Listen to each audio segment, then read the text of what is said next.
Nanded municipal corporation के standing committee का आज एक अहम इजलास मुनक्किद हुआ।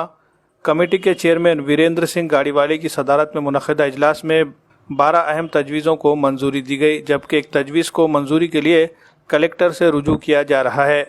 जिन 12 तजवीज़ों को मंजूरी दी गई, इनमें दलित बस्ती सुधार योजना के तहत मुख्तलिफ तरक्याती कामों से मुतालिक 6 करोड़ से जायद की लागत पर मबनी अलग अलग टेंडरों को भी मंजूरी दी गई। इसी तरह क्लोरीन गैस सप्लाई से मुतालिक एक अहम तजवीज़ को भी मंजूरी दी गई। इसके अलावा कारपोरेशन में मुलाजमत कर रहे मुलाजमीन की तकर्रुरी और उनकी बहाली से मुतालिक भी एक अहम तजवीज़ को मंजूर किया गया। मीटिंग में स्टैंडिंग कमेटी के अरकान के अलावा कारपोरेशन के मुख्तलिफ महकमों के अफसरान भी मौजूद थे।